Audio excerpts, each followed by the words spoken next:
Hello guys, तो कैसे हैं आप सभी लोग। स्वागत है आप सभी का लुस्प एक्सप्लेन चैनल में। तो लास्ट एपिसोड में अपन सभी ने देखा था यूजीन की मोल्डिंग प्रोसेस कंप्लीट हो गई होती है। फिर यूजीन बोलते हैं कि गॉड ने मुझे काफी ज्यादा पेन दिया है, इसीलिए मैं 2 इम्पॉसिबल प्रोजेक्ट पे काम कर रहा हूँ। पहला है ह्यूमन बॉडी को समझना, और ह्यूमन बॉडी को समझने के बाद मैं अपनी बॉडी को गॉड के लेवल का बनाऊंगा। फिर हम देखते हैं सीन चेंज होता है, हमें एक बिल्डिंग का सीन दिखाया जाता है। वहाँ पे एक बंदा दूसरे बंदे को स्टॉक खरीदने के लिए बोल रहा होता है। तभी हम देखते पहला वाला बंदा बोल रहा होता है, मुझे ये स्टॉक वगैरह में बिल्कुल भी इंटरेस्ट नहीं, तो प्लीज तुम मुझे फोर्स मत करो। और हमें बताया था उस बंदे का नाम होता है वॉन हा। तभी वो दूसरा बंदा बोलता है, जिस सोर्स से मुझे पता चला वो काफी ज्यादा पक्की है, ये वाला स्टॉक काफी ज्यादा ऊपर जाने वाले हैं, और मैं ऑलरेडी इसे $400 का प्रॉफिट बना चुका हूँ, जिससे मैंने टाई खरीदी थी। देखो ये टाई कितनी ज्यादा महंगी है, तो तुम देख सकते हो मैं यहाँ पे काफी ज्यादा पैसे बना रहा हूँ, तो तुम्हें यहाँ पे और ज्यादा नहीं सोचना चाहिए और $1000 को इन्वेस्ट कर देना चाहिए। और तभी हम देखते वॉन हा इधर उधर देखने लगता है, बोलता है मुझे मेरे पैसे दिख ही नहीं, आखिर में पैसे कहाँ गए। और तभी हम तो बंदा काफी ज्यादा गुस्सा होता है और बोलता है तुम मेरी बात पे भरोसा करो, क्योंकि मेरे हिसाब से तुम्हें काफी ज्यादा प्रॉफिट होने वाला है।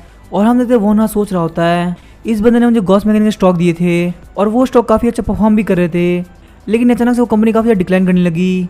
और वो लोग पॉलीमर मेटल और बायोमेटल के अंदर काफी अच्छी टेक्नोलॉजी रखते हैं, लेकिन उन लोगों की मैनेजमेंट खराब होने की वजह से उन लोगों के लॉसेस लगातार बढ़ते रहे, और साथ ही साथ में उस कंपनी की मेंटेनेंस कॉस्ट काफी ज्यादा थी। और यहाँ तक कि बाद में चलकर उनकी टेक्नोलॉजी में काफी ज्यादा दिक्कत भी आ रही थी। और जब वहाँ के फाउंडर CEO थे, तब भले ये कंपनी काफी ज्यादा छोटी थी, लेकिन इसका नाम काफी ज्यादा था। वहीं CEO जियोन इल्जे के अंडर में इन्होंने काफी ज्यादा अपने बिजनेस को बढ़ाया और बहुत सारे कंपनीज को अपने अंडर में ले लिया। इससे उनकी कंपनी की साइज तो 10 गुना बढ़ गई, पर कंपनी भी काफी ज्यादा लॉस में चली गई। और तभी हम देखते हो दूसरा बंदा बोलता है, तो आखिर तुम क्या सोच रहे हो, ऐसी अपॉर्चुनिटी हर किसी को नहीं मिलती, और मैं तुम्हें बता दूं इस कंपनी का CEO भी काफी ज्यादा अच्छा है। तभी वो ना सोच रहा होता है, ये बात तो बिल्कुल सही कह रहा है, क्योंकि ट्राइस्टार ग्रुप काफी ज्यादा बड़ा हो चुका है और इसका इस इंडस्ट्री में काफी बड़ा नाम है। और साथ ही मैं अपनी लाइफ कब तक सैलरी पे निकालूंगा, और मुझे मेरी मदर के मेडिकल खर्चे के लिए काफी सारे पैसों की जरूरत है, और मुझे यहाँ पे अपनी शादी के लिए पैसे बचाने हैं। लेकिन 1 मिनट रुको, शादी करने के लिए कोई होनी तो चाहिए। और वो उस बंदे को बोल देता है, मुझे यहाँ पे सोचने के लिए थोड़ा टाइम चाहिए। और तभी हम देखते हो दूसरा वाला बंदा बोल रहा होता है, क्या तुम्हारा दिमाग खराब है, अच्छा टाइम किसी का वेट नहीं करता, अगर तुम इस अपॉर्चुनिटी को छोड़ देते हो तो ये वापस लौट के कभी तुम्हारे पास नहीं आएगी। और हम देखते ये सब सुन के वो ना काफी ज्यादा गुस्सा आ रहा होता है, और वो सोचता है कि मैं ये सब क्यों सुन रहा हूँ, यहाँ पे सारे लोग बिल्कुल सेम है, हम किसी पर भरोसा नहीं कर सकते, स्पेशली जैसे बंदे जो कि मुझे फोर्स कर रहा है। और वो उसको मिडिल फिंगर दिखाता है और बोलते हैं ऐसा भाग जा। और हम देखते वहाँ से बाहर जाते हुए सोच रहा होता है, आज मैं पता नहीं क्यों काफी ज्यादा चिढ़ गया, नॉर्मली मैं सबको स्माइल देके मना कर देता हूँ। और हम देखते वो ना जैसे अपने सर को टच करता है तो काफी ज्यादा शॉक हो जाता है। और फिर हम देखते वो अपने घर आ गया होता है और कपड़े उतार के लेट जाता है और बोलता है मुझे अपनी बॉडी को कर्ल करना होगा, क्योंकि अभी मुझे जो पेन होने वाला है वो बहुत ही ज़्यादा एक्सट्रीम होगा, और पता नहीं बीमारी कौन सी है, पर इस बीमारी की वजह से मुझे कॉलेज में 1 साल छुट्टी लेनी पड़ी थी। और वहीं लेफ्ट पैर मुझे चलने में काफ़ी ज़्यादा दिक्कत होती है, और कभी कभी मुझे लगता है मुझे पेन फील नहीं हो रहा, बल्कि मेरी बॉडी में बिल्कुल पावर ही नहीं है। और जब मैंने हॉस्पिटल में जाकर चेक करा तो मुझे पता चला मेरी बॉडी की 95% नर्व डैमेज हो चुकी है। और उन लोगों का कहना था कि एक वायरस है, पर पता नहीं क्यों मुझे नहीं लगता ये कोई वायरस है, क्योंकि मेरी बॉडी के अंदर काफ़ी अजीब से चेंजेस होते हैं। और मैंने इस बारे में इसलिए किसी को नहीं बताया क्योंकि मैंने चाहता कि लोग मुझे पागल समझे, और इसीलिए डर के बाद मैंने हॉस्पिटल जाना भी बंद कर दिया। और तभी वो ना वहाँ पे उल्टी होने लगती है और वो बोल रहा तो आखिरकार ये वापस आ गया। मुझे लगता है मुझे ये फीलिंग वापस से 5 साल बाद आ रही है। सच में मुझे लगा था कि मेरा ये पेन खत्म हो चुका है, और अब मुझे लग रहा है धीरे धीरे मेरी बॉडी के अंदर पावर फील हो रही है, यहाँ तक कि मैं अपने लेफ्ट हैंड और लेफ्ट लेग को भी बहुत ही ईजिली मूव कर पा रहा हूँ। और अगर मैं इसी तरह से इंप्रूव करता गया तो शायद से मेरी बॉडी पहले से काफ़ी ज़्यादा पावरफुल हो जाएगी। और मुझे नहीं पता ये चीज़ वापस से कब आएगी, लेकिन सच में जब भी आती है तो मुझे काफ़ी ज़्यादा पेन फील होता है। और अब मुझे लगता है मुझे अपने आप को वापस से स्टेबल करना होगा। और फिर मैंने मिरर के सामने अपनी नोज़ को टच किया, और वहाँ पे टच करते मेरी बॉडी के साथ साथ वहाँ का एटमॉस्फेयर काफ़ी ज़्यादा ठंडा हो गया, और मुझे तो लग रहा है कि मैं एक म्यूजिशियन बन रहा हूँ। तभी हम देखते सीन चेंज होता है, हमें स्कूल का सीन दिखाया जाता है। पार्क जियोन यूंग ली वांग से पूछ रही होती है, आखिर तुम्हारे फेस की हालत कैसे हुई, क्या किसी ने तुम्हें यहाँ मारा है। लेकिन हम देखते ली वांग बोल रहा होता है, मैं तुमको नहीं बता सकता मेरे साथ क्या हुआ है। पार्क जियोन बोलती मुझे दूसरे लोगों से पता चल चुका है, लेकिन मैं फिर भी तुम्हारे मुँह सुनना चाहती हूँ। तभी ली वांग बोलता है, क्या उन लोगों ने तुम्हें बता दिया, लेकिन फिर भी प्लीज़ मुझे माफ़ कर दो, मैं तुम्हें यहाँ पे नहीं बता सकता। इस बात से पार्क जियोन काफ़ी गुस्सा आता है, और वो बोलते क्या तुम सच में मेरे साथ ऐसे भी करोगे। और पार्क जियोन मन में सोच रही होती है, ऐसा तो कभी नहीं हुआ, जब भी मैं इससे पूछती थी वो मुझे हर चीज़ आराम से बता देता था, और ये जिस तरीके से मुझसे आई कॉन्टैक्ट करने में डर रहा है, मुझे लग रहा है फाइट के अंदर काफ़ी बुरी तरीके से मार खाया है, और पता नहीं क्यों आजकल सब कुछ बेकार चल रहा है। और मैं तो बस ये सोच रही हूँ आखिर ली वांग को इतनी बुरी तरह से किसने मारा होगा। और तभी पार्क जियोन बोलती है, प्लीज़ मुझे बता दो आखिर तुम्हारी हेल्प किसने की है, मैं तुम्हारी पक्का हेल्प करूँगी। तभी ली वांग बोलता है, लेकिन तुमने तो कहा तुम्हें ऑलरेडी पता है, तो आखिर तुम मुझसे क्यों पूछ रही हो। तभी पार्क जियोन बोलती मैं तुमसे झूठ बोल रही थी, उन लोगों ने भी कुछ नहीं बोला। और हम ये सुन के ली वांग के पसीने छूटने लगते हैं। और तभी पार्क जियोन सोच रही होती है ली वांग पे जिसके अंदर बिल्कुल भी डर नहीं था, आखिर किसने उसकी ऐसी लत करी, क्या यहाँ पे कोई गैंगस्टर था। लेकिन ये चीज़ तो बिल्कुल पॉसिबल नहीं है, क्योंकि डिस्ट्रिक्ट के आसपास कोई भी गैंग मौजूद नहीं है और इसके पर्सनल मैटर मुझे नहीं लगता कोई टांग अड़ाएगा। तभी पार्क जी बोलते अगर तुम ऐसा करोगे तो मैं तुमसे मिलने के लिए कभी नहीं आऊँगी। और ली वांग बोलता अगर ऐसी बात है तो कोई बात नहीं, आप मुझसे मिलने के लिए मत आना। पार्क जी सोच रही होती है कि आखिर कौन वो बंदा जिसने इसको इतना बड़ा इडियट बना दिया। और तभी वो ली वांग से कैमरा मांगती है और कैमरे का नाम सुनकर ली वांग काफ़ी ज़्यादा डर जाता है और बोलते मेरे पास कोई कैमरा नहीं है। और तभी पार्क जी बोलती है आखिर तुम अचानक से इतना डर क्यों गए, तो मुझे बता आखिर तुमने कैमरे को किसको वापस किया है। ली वांग डरते हुए बोलते मैंने स्कूल को वापस कर दिया। फिर हम देखते पार्क जी अपनी क्लास में आ गई होती है और उसके बाद एक लड़की आके बोल रही होती है क्लास 5 के प्रेसिडेंट जियोंग यूना के पास वो कैमरा है और उनको एक कैमरा इवेंट के लिए चाहिए था। और हाँ एक बात और है, क्लास 5 का यूज जियोन उसी ने कैमरे को रिटर्न किया है और उसके बाद जियोंग ने उस कैमरे को बोरो कर लिया। और तभी पार्क जियोंग बोलते हैं यू जियोन आखिर ये कौन है, मैंने ये नाम पहले क्यों नहीं सुना। और तभी हम देखते लड़की बोलने में सोच रही होती है और तभी पार्क जियोंग उसका वजह थप्पड़ मारती है और बोलती है कि तुम इतना सोच क्यों रही हो। और तभी उसको किक मारते हुए बोलती है लगता है मैं तुम लोगों को काफ़ी ज़्यादा ईजी जा रही हूँ और बाकी सारे लोग मुझे बताओ आखिर ये यू जियोन है कौन।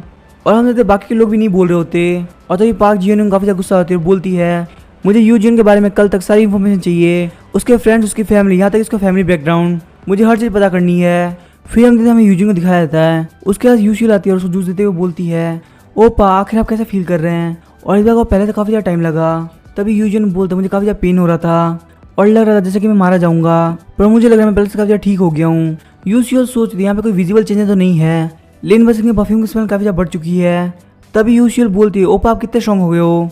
तभी यू जियोंग बोलता मुझे भी नहीं पता और मुझे भी चेक करना कि मैं कितना स्ट्रॉन्ग हो गया हूँ। और तभी यूशियल सोच रही थी ओपा काफी यूनिक इंसान है, हालांकि मुझे मॉम ने बचपन से बताया है कि ब्रदर बिल्कुल एक यूनिक इंसान है। हालांकि मिडिल स्कूल तक मैं एक ऑर्डिनरी स्टूडेंट थी, पर अब मेरे पास भी कुछ सीक्रेट्स है, हालांकि इन लोग को अभी तक नहीं पता और मुझे लग रहा है अभी के लिए सीक्रेट रहना चाहिए। और तभी यू जियोंग बोलता कि मॉम कहाँ पे है। तभी यूशियल बोलते कि मॉम बिजनेस ट्रिप पे गई है। और जैसे ही मॉम यहाँ से गई डैडी यहाँ पे आपकी कंडीशन देखने के लिए आए थे और उसके बाद वो भी यहाँ चले गए और पता नहीं उनको कैसे पता चलता है कि आप बेसमेंट से कब बाहर निकलने वाले हैं। तभी यू जियोंग बोलता हमारा घर काफ़ी अजीब है। यूशियल बोलते आखिर आप स्कूल कब से जाने वाले हैं।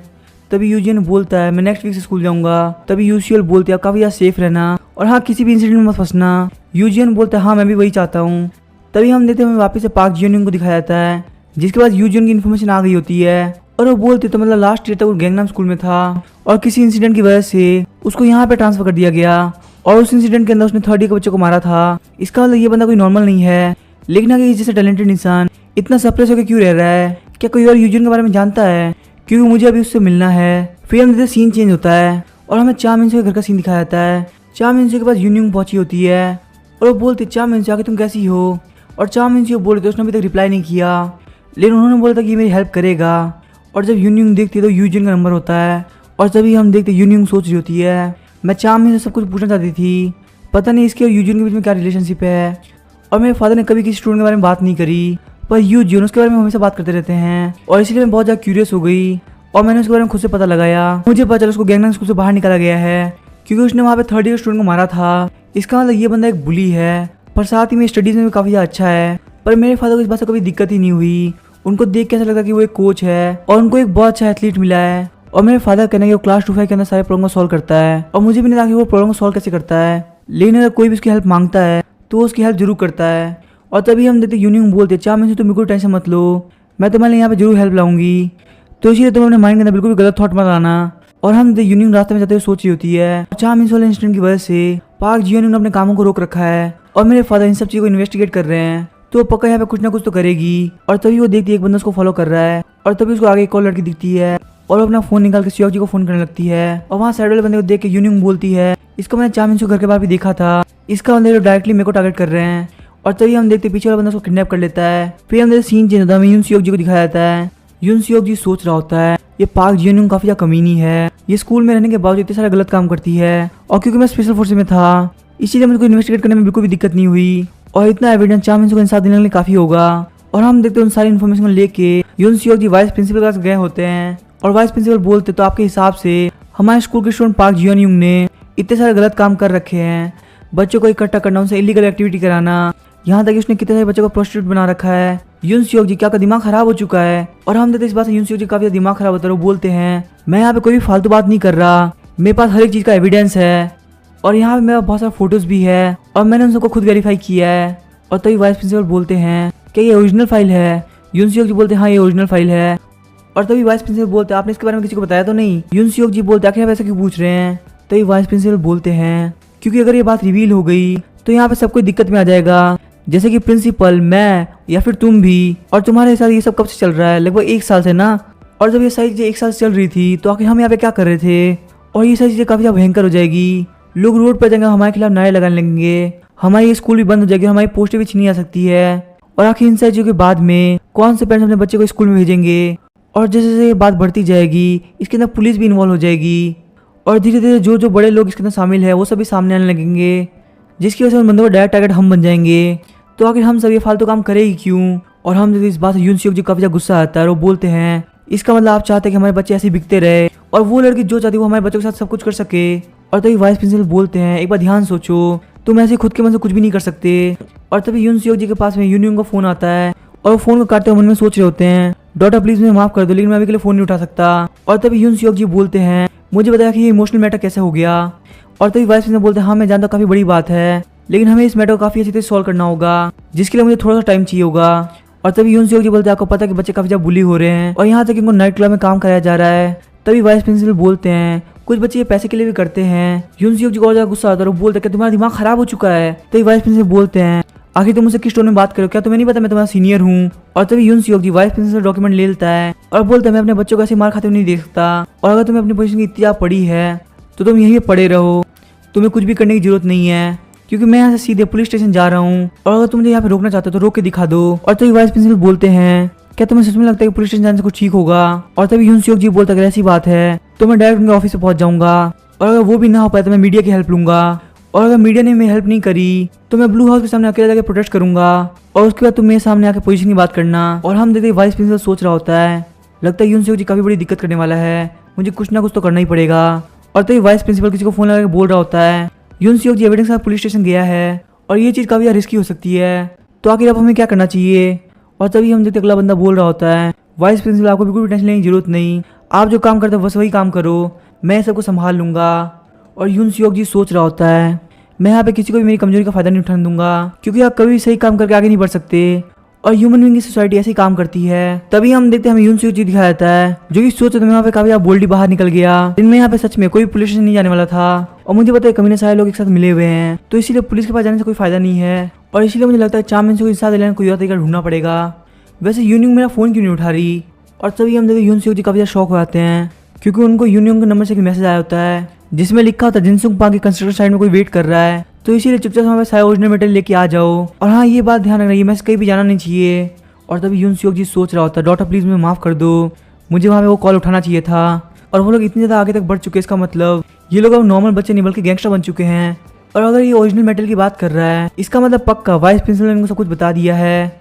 और हाँ मैंने यहाँ पे सोचा भी क्या था कि सच में मैं किसी को अकेले इंसाफ दिला सकता हूँ। और अब देखो मेरी वजह से यूनियन भी खतरे में आ चुकी है और मुझे यहाँ पे अपनी लाइन क्रॉस नहीं करना चाहिए था। अगर मुझे चाम को इंसाफ दिलाना था तो मुझे जरूर से किसी की हेल्प लेनी चाहिए थी, लेकिन सबसे पहले मुझे अपनी डॉटर की सेफ्टी को ध्यान रखना है। और तभी हम देखते यून सियोक जी का एक वैन आके रुकती है। यून सियोक जी सोच रहा होता है मुझे अब बिल्कुल पहले वाली फीलिंग आ रही है जब मैं स्पेशल फोर्स के अंदर हुआ करता था, तभी मुझे ऐसी खतरनाक सिचुएशन का सामना करना पड़ता था। और यही सब सोचते मैंने एक प्री रिटर्न ईमेल को खोला और उस बच्चे को भेज दिया, और पता नहीं वो लड़का मेरी हेल्प करने के लिए आएगा कि नहीं। और हम देखते वो उस वैन की तरफ चले जाते हैं और तभी हम देखते यूजियन के पास एक फाइल आती है और वो बोलता है कि टीचर यून सियोक जी ने मुझे क्या भेजा है, और अगर यहाँ पे कुछ होता है तो मैं उनसे डैमेज की क्लेम लूंगा, और अगर इस चीज़ से मेरा फ़ोन हैक हो गया तो कम से कम मैं इनसे 10 गुना प्राइस लूंगा। लेकिन जब वो उस फाइल को चेक करता है वो काफ़ी ज़्यादा शॉक हो जाता है और वो बार बार यून सियोक जी को फ़ोन करने लगता है, लेकिन यून सियोक जी उसको फ़ोन नहीं उठा रहे होते। और तभी हम देखते हैं हमें यूसी को दिखाया जो कि गेम खेल रहा होता है, और तभी उसके बाद यूजियन का फ़ोन आता है। यूसी को बोलता है कि तुम इतने दिनों से कहाँ थे। तभी यूजियन बोलता है मैं काफ़ी ज़्यादा बीमार था। तभी यूसी बोलता तुमने अपना फ़ोन भी बंद कर दिया था, लेकिन मुझे एक बात जब भी तुम बीमार होते हो तो आखिर तुम इतने दिन की छुट्टी क्यों ले लेते हो। तभी यूजियन बोला तुम्हें तो पता है मेरी कंडीशन, वो बीमारी कोई नॉर्मल बीमारी नहीं होती, मुझे लगता है कि मैं बस पेन से मर जाऊंगा, और मैंने तुम्हें यहाँ पे इसलिए फ़ोन किया है क्योंकि तुम्हें स्कूल की हर एक नॉलेज रहती है, तो मुझे आखिर टीचर सियोक जी के साथ क्या हो रहा है। और तभी यूसी बोलता है पिछले कुछ दिनों से टीचर सियोक जी चाम मिन सियोक केस को स्टडी कर रहे थे, और जो बच्चे इन सारी चीज़ों में इन्वॉल्व थे उन्होंने उनके खिलाफ काफी सारे एविडेंस भी इकट्ठा किए। तभी यूजियन बोलता है क्या चाम मिन सियो। यूसी बोलता है हाँ क्या तुम चाम मिन सियो के बारे में नहीं जानते, वो लड़की जिसने सुसाइड करने का ट्राई किया क्योंकि उसको क्लास फर्स्ट के बच्चे बुली कर रहे थे। तभी यूजिन बोलता मुझे और डिटेल बताओ। तभी यूसी बोलता क्या तुम चाम मिन सियो को जानते हो। तभी यूजिन बोलता नहीं मैं उसको जानता तो नहीं हूँ, लेकिन मैं बस ये जानना चाहता हूँ कि आखिर किसने उसको इतना बुली किया कि उसको सुसाइड करने की नौबत आ गई। तभी यूसी को बोलता है वैसे मैं बताओ तो स्टोरी काफी ज्यादा बड़ी है। तभी यूजिन बोलता चलो ठीक है, तुम मुझे फटाफट पूरी स्टोरी बता दो। और तभी हम देखते यूजिन को सारी इन्फॉर्मेशन दे देता है और यूजिन बोलता चलो ठीक है, अब हम लोग स्कूल के अंदर मिलेंगे। और तभी यूजिन बोलता मैंने सब कुछ चेक किया और मुझे पता चला मैसेज भेजने कोई और नहीं बल्कि चाम मिन्सियो थी। और उसने मुझे बोला कि मैं उसकी हेल्प करूँ। आखिर उसने मुझे मैसेज क्यों किया, वो तो मुझे जानती भी नहीं होगी। और ये ईमेल जो कि टीचर शियोक जी ने मुझे भेजा है और उस ईमेल के अंदर लिखा होता है कि मैंने तुम्हें ईमेल इसलिए भेजा है क्योंकि हो सकता है मैं काफ़ी बड़ी दिक्कत में आ गया हूँ, इसलिए तुम मेरी डॉटर को मेरा नंबर बता देना और साथ ही में ये मेरा कंप्यूटर का पासवर्ड है और यूनियन का भी कॉन्टैक्ट नंबर मैं तुम्हें भेज देता हूँ। यूजियन सोचा जिसने भी चाम मिन्सियो को बुली किया है वो कोई नॉर्मल बच्चे नहीं है, वो पक्का किसी गैंग से कनेक्टेड है। और मैंने जब यहाँ पता किया तो मुझे पता चला कि इन सबके पीछे एक लड़की का हाथ है जिसका नाम है पार्क जियोन यूंग, क्योंकि सेकंड ईयर में लड़की काफी पावरफुल है। और यहाँ पे काफी सारे रूमर फेमस है कि स्कूल के सामने वाले नेट लाइफ एरिया के अंदर हमारे स्कूल के काफी सारे बच्चे काम करते हैं और इन सबके पीछे भी पार्क जियोन यूंग है। और यूजियन सोच रहा होता है मुझे सब कुछ समझ में आ गया, ऐसा हो नहीं सकता इस लड़की को पता ना हो कि यून सियोक जी एविडेंस इकट्ठा कर रहे हैं। और मुझे लग रहा है यून सियोक जी काफी कुछ पता चल गया और उन सबको कवर करने के लिए इस लड़की पार्क जियोन यूंग ने टीचर यून सियोक जी को कहीं ना कहीं फंसा दिया है। और ज्यादातर गैंगस्टर जो होते हैं वो किसी को इन्फॉर्म करने का टाइम नहीं देते, यही वजह है कि यून सियोक जी मुझे कॉल भी नहीं कर पाए। और आखिर ये सब तब क्यों हुआ जब मैं मल्टी प्रोसेस से गुजर रहा था। अब मेरी बॉडी अभी भी उतनी ज़्यादा पावरफुल नहीं हुई, मुझे अभी कुछ दिनों की रेस्ट की जरूरत है। लेकिन अब मुझे लग रहा है सिचुएशन ऐसी नहीं रही कि मैं यहाँ पे बैठ के सोचूं, मुझे फटाफट से यहाँ पे कुछ ना कुछ करना होगा। और मैंने जब सोचा था कि मैं अपनी बॉडी को गॉड लेवल का बनाऊंगा तो उसका जो फर्स्ट लेवल था वो ये था कि मैं ह्यूमंस के लेवल को पार कर जाऊँ और उसके लिए मुझे ह्यूमैनिटी में रहते हुए सारी प्रॉब्लम को सॉल्व करना होगा। और यही सारी प्रॉब्लम मुझे ह्यूमैनिटी को अच्छी तरह समझने में हेल्प करती है। और मेरी यहाँ पे मल्टी प्रोसेस खत्म होने के बाद मेरी स्पीड और पावर किसी मॉन्स्टर की तरह हो गई है, लेकिन बात ये कि अभी मेरी बॉडी उस लायक नहीं हुई, इसी वजह से इस चीज़ को मैं काफ़ी कम टाइम में मेंटेन कर पाता हूँ। इसीलिए मुझे उन लोगों को सेफली निकालने के लिए एक बहुत सही तरीका सोचना होगा जिसके अंदर मेरा टाइम भी काफ़ी कम इन्वेस्ट हो और बैटल के अंदर कैलकुलेशन प्रेडिक्शन ये सारी एबिलिटी काफ़ी ज़्यादा काम आती है। और इसीलिए मैंने अपनी बॉडी को अकेले में ट्रेन किया ताकि मैं शूटिंग और थ्रोइंग में काफ़ी ज़्यादा तेज हो सकूँ। और बहुत सारे केमिकल सब्सटेंस से खेलने के बाद मैंने बहुत सारे एफर्ट लगा, अपने मेजरमेंट को काफ़ी अच्छा कर लिया और इन सब की हेल्प से मैं अपने ओपोनेंट को सरप्राइज अटैक से हरा सकता हूँ। इन टेक्निक्स को असैसिन टेक्निक भी बोला जाता है। हालांकि कुछ लोग इसको डरपोक होना मानते हैं, लेकिन इस टाइम मैं जिस सिचुएशन में हूँ उसके साथ मुझे ऐसे करने ठीक रहेगा और मेरे पास काफ़ी लिमिटेड टाइम बाकी है, तो मुझे यहाँ पे उनकी एक्यूरेट डिटेल्स को गैदर करना होगा। इसीलिए मैंने टेली कम्युनिकेशन कंपनी का सर्वर हैक कर लिया और मैंने यून के साथ में यून सियोक जी की लोकेशन चेक करी और फिर मैंने उस जगह को चेक किया जहाँ पे जियोन यूंग अपना काम करती है। लेकिन इन दोनों की डिस्टेंस में काफ़ी ज़्यादा फर्क था क्योंकि यून सियोक जी उनकी डॉटर जिन सियोक पार्क के अंदर है, वहीं पार्क जियोन यूंग कैफे के अंदर है। इसका मतलब लड़की काफ़ी चालाक है, उसने सोचा अगर वहाँ पे रहेगी तो काफ़ी डेंजर रहेगा, इसीलिए उसने वहाँ पे दूर से नजर रखना प्रेफर किया। और मुझे लग रहा है मेरे को सारी डिटेल मिल चुकी है, तो अब मुझे अपना काम स्टार्ट करना चाहिए। और हम देखते हैं उसने कैब वगैरह पहन के एक टैक्सी में बैठ गया होता है और ड्राइवर को बोलता है मुझे जिन सियोक पार्क ले चलो। और तभी यूजिन हमें बताता है यून सियोक जी का मैसेज मुझे आधे घंटे पहले आया था और आधे घंटे के अंदर मैंने ये सारी डिटेल पता लगा ली। तभी हमें जिन सियोक पार्क का सीन दिखाया जाता है, वहाँ पे वही वैन आके रुकती है और उस वैन के अंदर से यून सियोक जी बाहर निकलते हैं और वो बंदे यून सियोक जी को लेके अपने बॉस के पास जाते हैं। और यून सियोक जी बोलते यून यूंग आखिर तुम कहाँ पे हो। और तभी वो बॉस बोलते मेरे कान बज रहे हैं, शायद से इस वजह से हो सकता है क्योंकि एक टीचर है और टीचर की आवाज़ काफ़ी लाउड होती है। और चलो फटाफट तुम यहाँ पे आके बैठ जाओ, हम यहाँ पे बैठ के अच्छे तरह से इस मैटर पे बात करते हैं। और तभी यून सियोक जी बोलते मुझे फालतू बात मत करो, मुझे पता है मेरी डॉटर यून यूंग कहाँ पे है। और तभी वो बॉस बोलता कि यून यूंग कौन है और वो बंदा बोलता शायद से वही लड़की है जिसको आज हमने किडनैप किया था।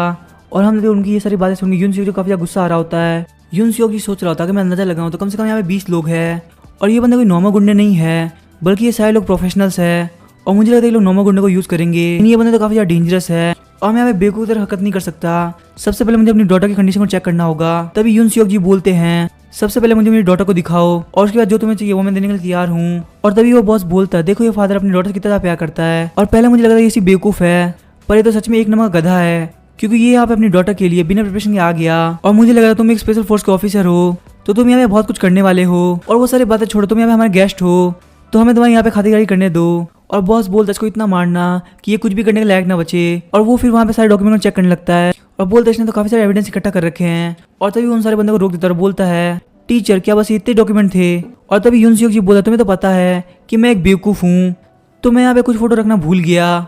इस बात से उस बॉस को काफ़ी गुस्सा आता है और वो यून सियोक को काफ़ी किक मारता है। और तभी वो यून सियोक जी से पूछता है आखिर बाकी के डॉक्यूमेंट कहाँ पड़े हैं। और तभी यून सियोक जी बोलता है पहले मेरी डॉटर को मेरे पास लेके आओ। और तभी वो बॉस बोलता है तुम्हारे पास मुझे काफ़ी गुस्सा आ रहा है, जाओ फटाफट उस कमीने को यहाँ पे लेके आओ। और तभी वो यून सियोक जी को बोलता है तुमने आज अपनी लाइफ की बहुत बड़ी गलती कर दी है। और तभी हम देखते हैं हमें यून यूंग को दिखाया जाता है जिसको एक बंद कमरे में रखा गया होता है और वो अपने मन में सोची होती है यहाँ मेरे हाथ और पैर दोनों को बांध दिया गया है और इन लोगों ने यहाँ पे मेरे ऊपर किसी ड्रग का यूज़ किया है जिस वजह से मेरा सर भी काफ़ी ज़्यादा घूम रहा है। और मैंने उसको मेरे डैड को कॉल करने का ट्राई किया, पर पता नहीं कि उन्होंने कॉल काट दिया और इन कमीनों ने मेरा फ़ोन भी ले लिया है। आखिर मैं डैड को यहाँ पे कैसे इन्फॉर्म करूँ। और जैसे कि मैं इन लोगों की आवाज़ सुन पा रही हूँ, मुझे पता है ये सब करने वाली पार्क जियोन यूंग है। और तभी हम देखते दरवाज़ा खुलता है और वहाँ पे 2 बंदे आगे उसकी रस्सियाँ खोलने लगते हैं। और यून यूंग सोच रही होती है। यहाँ पे डैड की वॉइस सुन के मुझे काफ़ी अच्छा लगा, पर साथ ही में अचानक से मुझे एक डर का एहसास हुआ, क्योंकि इन कमीनों का रियल प्लान यही था कि मेरे डैड यहाँ पे आ जाए। और तभी मैं यूजिन की तरफ दिखाया था, यूजिन बोल रहा होता है तो मुझे लग रहा है यही जिनसियन पार्क का वेयर हाउस है। और मैंने अपने साथ में काफ़ी सारे कॉइन भी रख लिए हैं। और यहाँ पे एक बंदा एंट्रेंस के अंदर और 2 बंदे पीछे हैं। और यहाँ पे कोई भी एक दूसरे से बात नहीं कर रहा, सब लोग अपने काम में लगे हुए हैं। इसका मतलब ये सारे बंदे प्रोफेशनल्स हैं। और अगर बस एक हफ्ते पहले की बात होती तो इन लोग को हैंडल करना मेरे लिए चुटकी का काम था। और सच में कभी कभी मुझे काफ़ी ज़्यादा गुस्सा आता है जब मैं अपनी बॉडी को फ्रीली यूज़ नहीं कर पाता। और इसीलिए मैं उस बिल्डिंग के पीछे चला गया जहाँ पे अभी भी काम चल रहा था। और इसीलिए वहाँ पे जो पाइप लगे हुए थे उनकी हेल्प से मैं 4th फ्लोर पे जाने लगा। और मैंने यहाँ पे बहुत मोटे मोटे ग्लव्स भी पहन रखे थे। उसके बावजूद मुझे लग रहा था कि मेरी हाथ की स्किन कहीं कहीं से निकल रही है। और जब मैंने उस ग्लास को चेक किया तो वो एक रियल ग्लास नहीं था, बल्कि एक चीप मेटल से बना हुआ था। और इसलिए मैंने अपनी जेब से नाइफ बाहर निकाला, जिसकी टिप को मैंने गर्म कर रखा था। और ये इतनी देर तक गर्म इसलिए रह पाया क्योंकि मैंने इसको एक वायर की हेल्प से मॉडिफाई कर रखा है। और वो वहाँ पे एक छोटा सा छेद कर देता है और अंदर की आवाज़ सुनने लगता है। और यूजिन सोच रहा होता है अगर मैं नॉर्मली अपने ईयर से नहीं सुन पा रहा, इसका मतलब वो लोग यहाँ से काफ़ी ज़्यादा दूर है। और इसीलिए मैंने काफ़ी ज़्यादा फोकस किया और अपने सेंसेस को नेक्स्ट लेवल पे ले गया। और जैसे ही मैं नेक्स्ट लेवल पे पहुंचा तो मेरे कान में काफ़ी ज़ोर से आवाज़ आने लगी। और उसको आवाज़ आ रही थी कि हम लोग यून सियोक जी के सामने एक वीडियो रिकॉर्ड करने वाले हैं और ये चीज़ जिंदगी भर के लिए इसका मुंह बंद कर देगी। तो इसीलिए हमें उस लड़की की यूनियन का ध्यान रखना है। और पता नहीं उस लड़की से मजे करने के लिए यहाँ पे हमारा नंबर लगेगा फिर हमारे सीनियर्स का। और यूजिन सोच रहा था इतना एफर्ट लगाने के बाद मेरी बॉडी काफ़ी ज़्यादा थक चुकी है, लेकिन ये कमीना के यहाँ पे क्या करने वाले हैं। और ये सब सुनने के बाद मैं अपने गुस्से को बिल्कुल भी नहीं रोक पाया और इसीलिए मैंने किक मार के उस चीप ग्लास को तोड़ दिया। और फिर मैं वापस से यून सियोक जी को दिखाया जाता है। वो बॉस यून सियोक जी काफ़ी बुरी तरह से मार रहा होता है। और तभी यून सियोक जी सोचता है मुझे अपने सामने अपनी डॉटर को देखकर काफ़ी रिलीफ मिला, लेकिन पता नहीं क्यों सारे लोग अपने साथ कैमरा लेके आए हैं। पर फिर मैंने उन सारे लोगों को इग्नोर कर दिया। और तभी हम देखते बॉस से किक मारता यून सियोक जी का सर जमीन में मार देता है। और तभी बॉस बोलता है लड़की तो काफ़ी होशियार लग रही है, तो तुझे यहाँ पे ध्यान से सोचना होगा। अगर तूने यहाँ पे कोई भी हरकत करने का ट्राई किया तो तेरे फादर तो यहाँ पे नहीं बचने वाले, तो इसलिए तुम्हें बिल्कुल भी टफ दिखने की जरूरत नहीं है। लेकिन तभी यूनियन देखते उसके फादर भी स्माइल कर रहे हैं और वो सारे बंदे बोलने लगता है कि यहाँ पे शीशा किसने तोड़ा, चलो फटाफट से उसको ढूंढते हैं। और हम यूजियन जंप करते हुए एक जगह पे आ गया होता है, पर जंप करने की वजह से उसका हाथ काफी ज्यादा दर्द कर रहा होता है। और वो वहाँ से खड़ा होकर उन सारे बंदों को देख रहा होता है। और वो बंदे बोल रहे थे यहाँ पे तो कोई भी नहीं है, लगता है किसी ने यहाँ पे बाहर से पत्थर मारा है। और तभी यूजियन सोचता है यूनियन और टीचर दोनों वहाँ पे है और लगता है टीचर को यहाँ पे बहुत बुरी तरह से मार पड़ी है। लेकिन पता नहीं क्यों मुझे लगा एक टाइम के लिए उन्होंने मेरी तरफ देखा। और यूजियन बोलते क्या मैं कर पाऊंगा, ये बोलने का वो अपने आइज के सेंसर को बढ़ा देता है, जिससे उसकी कैलकुलेशन एबिलिटी काफी ज्यादा बढ़ जाए। और वो कॉइन्स को उन बंदे की तरफ फेंकने लगता है, लेकिन कोई भी कॉइन उन बंदों को नहीं लग रहा होता। और तभी वो बंदे बोलने लगते हैं ये तो एक कॉइन है और किसी ने इसको इतनी फोर्स से फेंका कि दीवार में घुस चुका है, इसका मतलब पक्का कोई ना कोई बंदा अंदर एंटर कर चुका है। तो अपनी आंखें यहाँ पे खुले रखना, कोई भी कभी भी तुम्हारे ऊपर अटैक कर सकता है। और यूजियन सोच रहा होता है वो उन बंदों के 1 मीटर दूर गिरा, क्या मैं बस इतना ही कर सकता हूँ। मैंने जितना एरर सोचा था ये एरर उससे भी ज़्यादा है। और मेरी फिजिकल कंडीशन चेंज होने की वजह से बस इतने में मैं काफ़ी ज़्यादा थक चुका हूँ। और यहाँ पे लाइट वगैरह कम होने की वजह से मुझे टारगेट को फॉलो करने में काफ़ी ज़्यादा दिक्कत हो रही है। हालांकि मेरा गोल यहाँ पे ज़्यादा से ज़्यादा टाइम इकट्ठा करना है, क्योंकि इस तरीके से वो बंदे यहाँ पे कुछ भी नहीं कर पाएंगे। और उन लोगों ने यहाँ पे अपनी पोजीशन बना ली है जिससे वो हर तरह के डायरेक्शन को देख पाए। और तभी हम देखते वो बहुत सोच रहा होता है मुझे यहाँ पे कंफर्मेशन की जरूरत है, क्योंकि इस जगह को जल्द से जल्द छोड़ देना काफ़ी अच्छा रहेगा।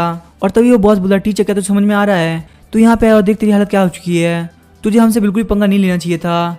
लेकिन हम देखते यून सियोक जी वहाँ पे हंस रहे होते हैं, जिससे उस बॉस को काफ़ी गुस्सा आता है। और वो बॉस को किक मारते हुए बोल रहा होता है कि मैं ये बात पक्का इंश्योर करूंगा कि तेरी डॉटर की यहाँ पे लाइफ खराब हो जाए। और तभी हम देखते यून सियोक उसका पैर पकड़ लेते हैं और बोलते तू यहाँ से नहीं जा सकता। और हम देखते यूजिन इधर से उधर जाके सब लोग के ऊपर कॉइन फेंक रहा होता है और बोलते मैं जितना हो सके उतना टाइम इकट्ठा करूंगा। और जितना ज़्यादा मैं इन कॉइन को फेंक रहा हूँ उतना ज़्यादा मेरी एयर कंडीशन कम होती जा रही है और अब इन लोगों को हिट करने के लिए कुछ सेंटीमीटर ही बाकी है। और तभी हम देखते एक कॉइन पीछे वाले बंदे को लगता है और हम देखते उस बंदे के सर में कॉइन घुस गया होता है। और वो लोग बोलते हैं जो बंदा यहाँ पे एंटर किया वो एक निंजा है, क्योंकि ना तो हमें दिखाई दे रहा है और ना ही हम उसको कुछ बिगाड़ पा रहे हैं, पर वो बंदा हमारे ऊपर छुप के अटैक कर पा रहा है। और इस अटैक को देख हमें काफी ज्यादा डर लग रहा है। और हम देखते वो सारे बंदे डर के मारे ब्राइटर एरिया में जाने लगते हैं। और यूजिन बोलते कितने बड़े गधे हैं, इन लोगों ने मेरा काम और ज्यादा आसान कर दिया।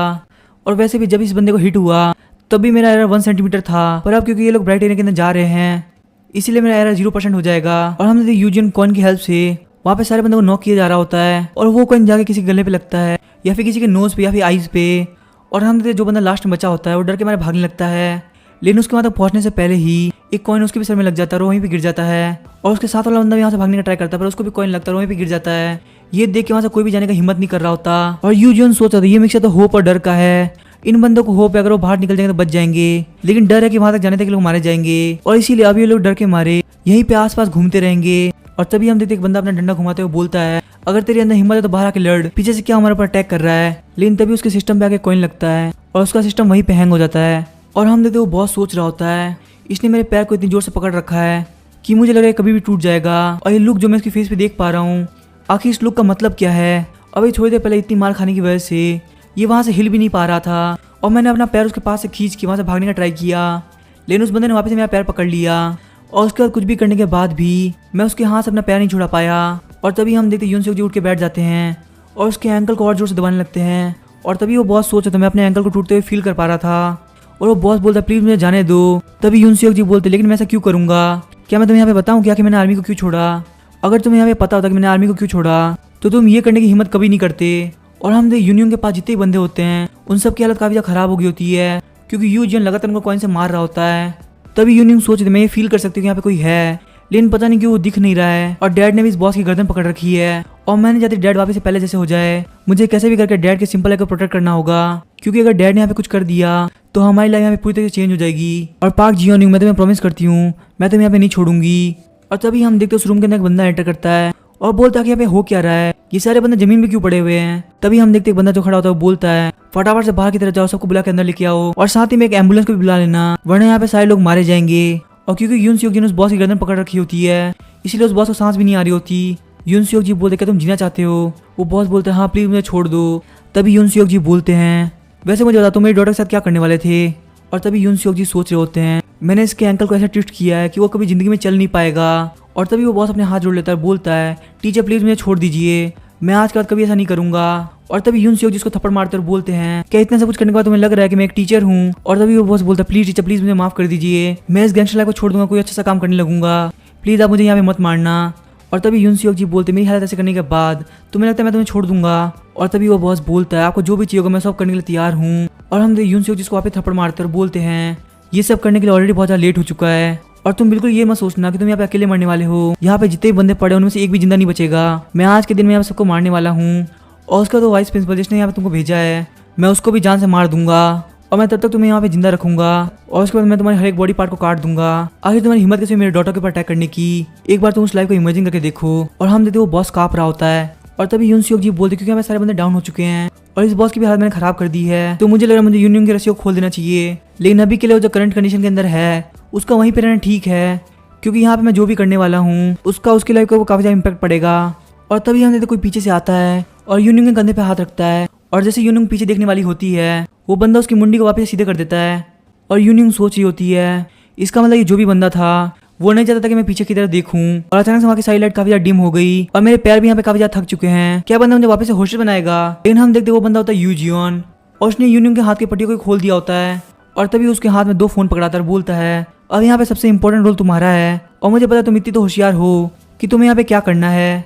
यूनियन सोच रही थी कि ये बंदा मेरे को जानता है और जो सैंड में काफी देर से फील कर पा रही थी, पता नहीं अचानक से वो सैंड कहाँ गायब हो गई, इसीलिए मैंने फटाफट से पीछे मुड़ के देखा लेकिन वो बंदा ऑलरेडी जा चुका था। और तभी मुझे पता चला ये बंदा वही है जिसने इन सारे गैंगस्टर को हराया है। और जब यूनियन उस फोन को चेक करती है तो उनमें से एक फोन तो उसका होता है और दूसरा फोन किसी अननोन बंदे का होता है और उन दोनों के दोनों फोन में रिकॉर्डिंग चालू होती है और ये वो सारी रिकॉर्डिंग जो यहाँ पे हुई है। और तभी हम देखते यूनसुक जी सोच रहे होते हैं भले वो बंदा हेड पहन के आया तो क्या हुआ, मुझे इजीली पता चल गया कि वो बंदा यूजियन था, लेकिन आखिर उसको इस जगह के बारे में पता कैसे चला। मैंने तो बस उसको एक सिंपल मैसेज भेजा था और उसको देख के लग रहा था वो ऑलरेडी प्रिपरेशन करके आया है। इसका मतलब यूजियन के पास ऐसा टैलेंट है कि वो बाहर रहते हुए भी अंदर की चीज़ों को पता लगा सके। लेकिन मुझे लगता है उसको ऑलरेडी पता था कि यहाँ पे मेरी डॉटर क्या चाहती है। हम देखते यूनसुक जी को रोक लेती है और तभी यूनसुक जी उस बॉस का गला छोड़ देते हैं। और तभी हम देखते वहाँ पे गेट खुलता है और एक बंदा बोलता है मुझे यहाँ पे रिपोर्ट मिली थी, आखिर यहाँ पे यूनसुक जी कौन है। और तभी यूनसुक जी सोच रहे होते हैं ये कोई पुलिस ऑफिसर नहीं बल्कि एक फायर फाइटर है।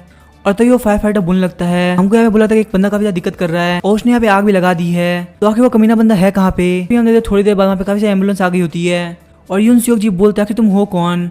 और हम देखते उनके सामने जो बंदा खड़ा होता है वो होता है मिंग सिंघून और वो बोलता है मुझे कांग्रेसमैन ने भेजा है। और तभी यूनसुक जी बोलते हैं तो आखिर कांग्रेसमैन का बंदा यहाँ पे क्या कर रहा है। और तभी वो बंदा बोलता है मुझे यहाँ पे ये बोल के भेजा गया है कि मुझे यहाँ पे इसके बारे में बात करनी है। तभी यून सियोग जी बोलते हैं अच्छा ठीक है, तुम्हें जो बोलना है वो फटाफट से बोलो। तभी वो बंदा बोलता है मुझे नहीं पता यहाँ पे क्या चल रहा है, कांग्रेसमैन जब यहाँ पे आएंगे तो वही बताएंगे। और तभी यून सियोग जी बोलते हैं मेरा नाम है यून सियोग जी और मैं बुक्सिन हाई स्कूल का टीचर हूँ। यहाँ पे इन गुंडों ने मेरी डॉटर को किडनैप कर लिया था, तो इसीलिए मैं यहाँ पे इसको बचाने के लिए आया था। लेकिन ये तो काफ़ी अजीब बात है, इन गुंडों ने यहाँ पे मेरी डॉटर को किडनैप किया और कांग्रेसमैन मुझसे यहाँ पे मिलना चाहते हैं। कहीं इसका मतलब ये तो नहीं कि कांग्रेसमैन में इन्वॉल्व है। और तभी वो बंदा बोलता है कुछ भी बोलने से पहले एक बार सोचो, आखिर तुम यहाँ पे क्या बोल रहे हो। और तभी टीचर यून सियोग जी बोलते हैं तो फटाफट से मुझे एक्सप्लेन करो तुम यहाँ पे क्या करने के लिए आए हो। और हम देखते वो बंदा सोच रहा होता है कि आखिर मैं इसको यहाँ पे क्या एक्सप्लेनेशन दूँ। यहाँ पे सच में एक गैंग इन्वॉल्व है और सच में यहाँ पे इसकी डॉटर को किडनैप किया गया था और इसको मैं यहाँ पे कुछ भी बोलूँगा तो ये मेरी बात पर भरोसा नहीं करेगा। और आखिर मैं इसको यहाँ पे क्या बोलूँ कि मैं यहाँ पे क्या करने के लिए आया हूँ। और तभी टीचर यून सियोग जी बोलते हैं अगर मुझे वो रीज़न ठीक नहीं लगा तो मैं कांग्रेसमैन को भी इसके अंदर इन्वॉल्व मानूंगा और मैं सारे के सारे एविडेंस मीडिया के सामने ला के रख दूंगा। तुम्हें पता है स्कूल के अंदर मेरा निकनेम क्या है, क्रेजी डॉग। और अगर मैं सच में गुस्सा हो गया तो मैं किसी को भी काट सकता हूँ। और तभी हम तो बंदा कांग्रेसमैन को फ़ोन करने लगता है और बोलता है कांग्रेसमैन मैं यहाँ पे आ चुका हूँ और आपने मुझे मैसेज करके बोला था कि मुझे यहाँ पे पहुँचना है। तभी कांग्रेसमैन बोलता है मैंने तुम्हें कभी मैसेज किया ही नहीं, आखिर तुम ये क्या फालतू बात कर रहे हो। और तभी वो बंदा बोलता है मुझे पक्का भरोसा है कि वो आपका ही नंबर था। और तभी कांग्रेसमैन बोलता है कि तुम क्या फालतू बात कर रहे हो, मैं अभी काफ़ी ज़्यादा बिजी हूँ, मुझे डिस्टर्ब मत करो। और तभी वो बंदा बोलता है कांग्रेसमैन प्लीज़ मुझे माफ़ कर दीजिए, लगता है यहाँ पे कोई गलतफहमी हो गई है। और तभी हमने तो वहाँ पे एक बंदा एंटर करता है और टीचर यून सियोग जी बोलते हैं प्रिंसिपल आखिर आपको इस जगह के बारे में पता क्या चला। और तभी वो प्रिंसिपल सोच रहा होता है आखिर यहाँ पे चल क्या रहा है। कांग्रेसमैन ने मुझे यहाँ पे मैसेज करके प्राइवेटली मिलने के लिए बुलाया और लगता है वो काफ़ी ज़्यादा बिजी थे, इसीलिए उन्होंने इस बंदे को यहाँ पे भेजा है। और मुझे पक्का भरोसा ये उन्हीं का नंबर था और मुझे लग रहा है कांग्रेसमैन से एक फेवर लेने का काफ़ी अच्छी अपॉर्चुनिटी है, इसीलिए मैं अपनी ड्रिंकिंग को छोड़ के यहाँ पे आया हूँ।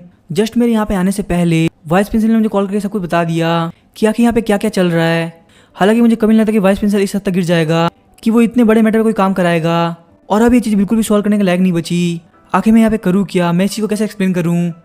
अगर मैं यहाँ पे बोलूँगा मैं कांग्रेसमैन से मिलने के लिए आया था तो कोई मेरी बात का भरोसा ही नहीं करेगा।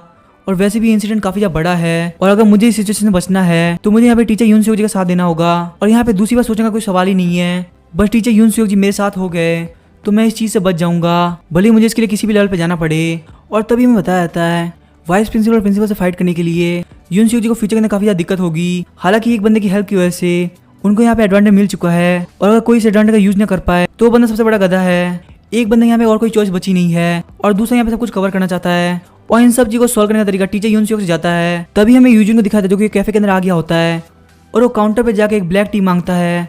और तभी वो काउंटर वाली लड़की बोलती है हमारे पास अभी ब्लैक टी अवेलेबल नहीं है, क्या आपको लिप्टन टी चलेगी। और तभी यूजिन बोलता है हाँ मुझे लगता है वो चलेगी। और तभी वो काउंटर वाली लड़की बोलती है क्या आप सच में यहाँ पे बैठ कर ड्रिंक करना चाहते हैं। यूजिन बोलता है हाँ मैं बस ड्रिंक करूँगा, फटाफट चला जाऊँगा। और मुझे लग रहा है ये स्टूडेंट काफ़ी ज़्यादा दिक्कत कर रहे हैं, क्या मैं तुम्हारे लिए यहाँ पे इनको जाकर समझाऊँ। और हम देते ये बात सुन के लड़की काफ़ी ज़्यादा डर जाती है और यूजिन सोच रहा होता है एक बार इसकी शक्ल को देखो, ऐसा लग रहा है मैं वहाँ पे जाके बात करने से इसका कैफे यहीं पे बंद हो जाएगा। यूजिन बोलता है प्लीज़ मुझे टी ला के दीजिए। और हम देखते वो लड़की लाके यूजिन को टी दे देती है। और तभी यूजिन बोलता है क्या ये लोग लगातार यहाँ पे आते हैं।